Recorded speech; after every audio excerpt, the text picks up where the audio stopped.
Assalamualaikum warahmatullahi wabarakatuh.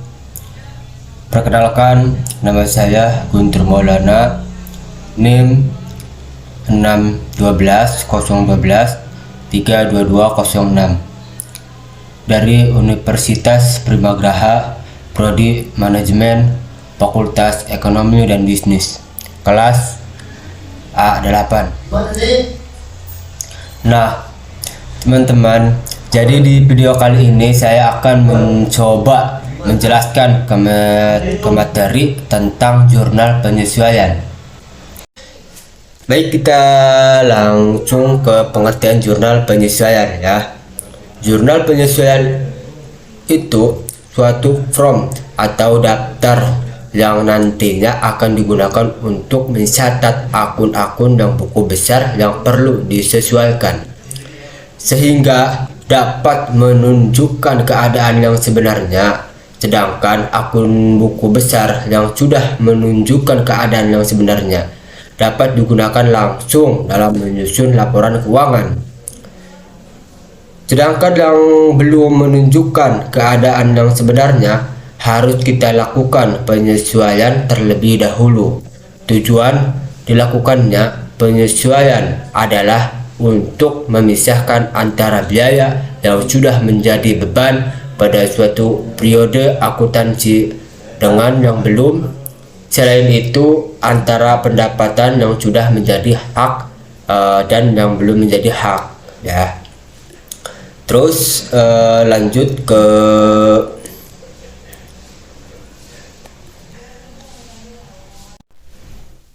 terus kita lanjut ke bentuk jurnal penyesuaian ya.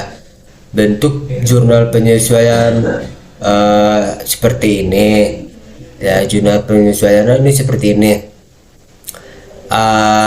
Di sini ada tabelnya kayak gini. Terus yang pertama ada tanggal, ada keterangan, rep, debit, kredit. Nah, jadi nanti yang beban dalam kolom keterangan ini nanti dimasukin, terus angka-angka berapanya rupiahnya nanti dimasukkan ke debit kredit. Terus rep ini mau pakai kode apa aja bebas ya.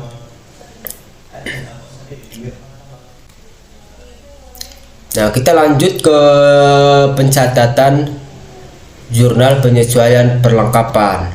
Nah, pencatatan jurnal penyesuaian perlengkapan, contoh soal seandainya perlengkapan yang ada di neraca saldo memperlihatkan jumlah Rp500.000 setelah dihitung secara fisik persediaan perlengkapan pada tanggal 31 Desember sebesar Rp200.000. Nah, di perhitungan ini berarti perlengkapan yang telah dipakai untuk kegiatan perusahaan yaitu berjumlah Rp500.000.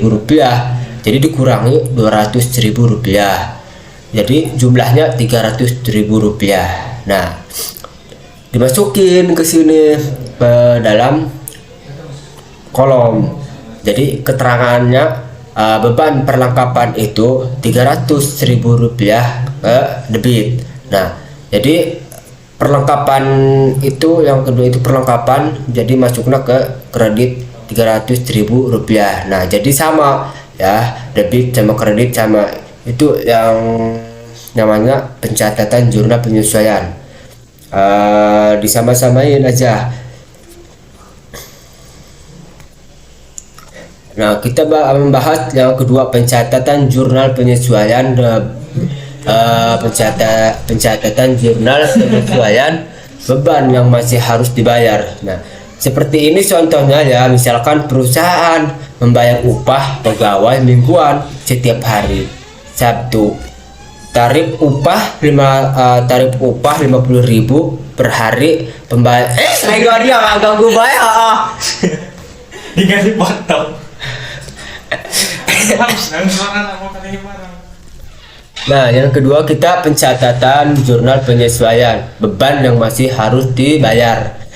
Nah, contoh soalnya seperti ini, perusahaan membayar upah pegawai mingguan setiap hari Sabtu. Nah, tarif upah Rp50.000 per harinya.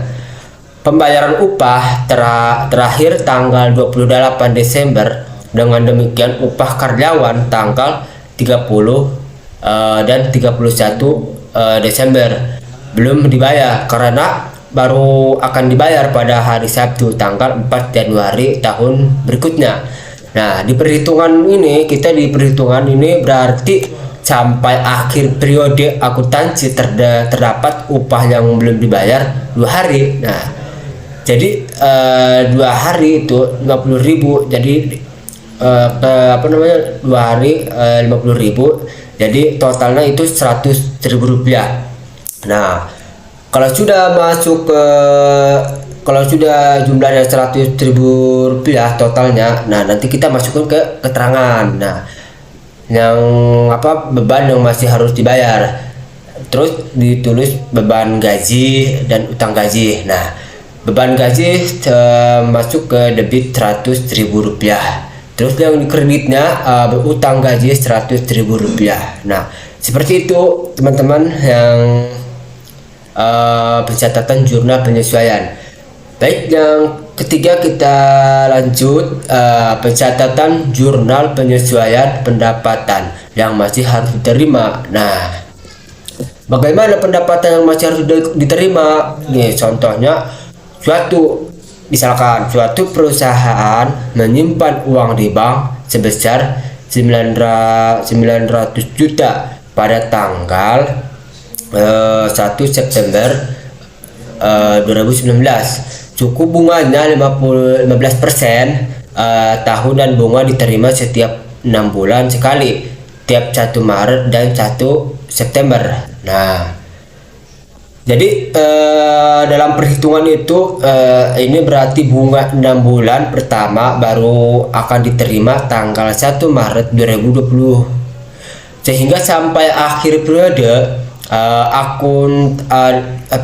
sampai akhir periode akuntansi terdapat bunga yang ditunda penerimaannya selama 1 September atau 31 Desember, yaitu 4 atau 12 kali 15%. Nah, dikali 900 juta. Nah, jadi totalnya 45 juta. Nah, seperti itu. Nah, pendapatan yang masih harus diterima.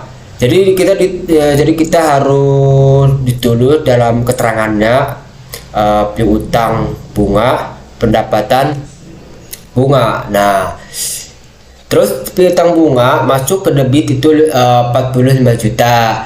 Terus ke kreditnya 45 juta. Nah, seperti itu pencatatan jurnal penyesuaian. Jadi pendapatan yang masih harus diterima.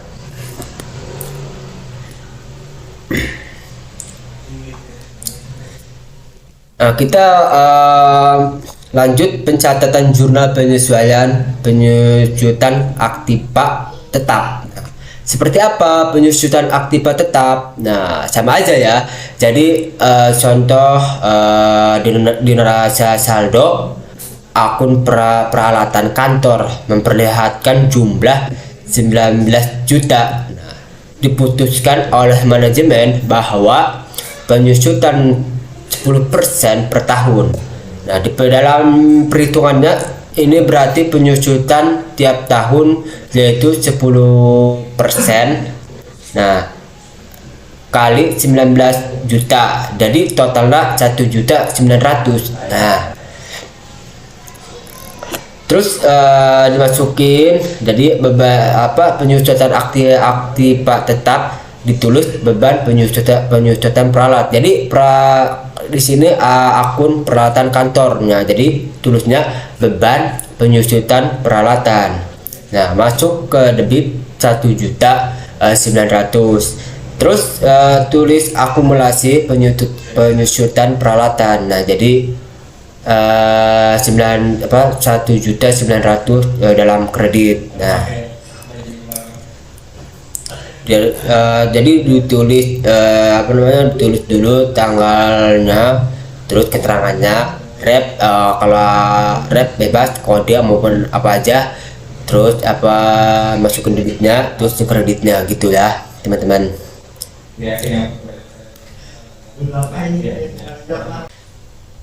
Begitu ya teman-teman yang saya sampaikan. Jadi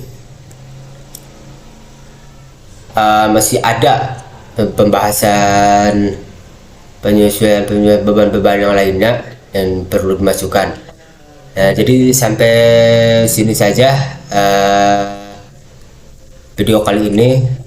Saya tutup dengan akhir kalam. Wabillahi taufiq wal hidayah. Wassalamualaikum warahmatullahi wabarakatuh. Mohon maaf kalau ada kalau ada kekurangan, kalau ada kesalahan, mohon kasih saran. Assalamualaikum warahmatullahi wabarakatuh. Terima kasih.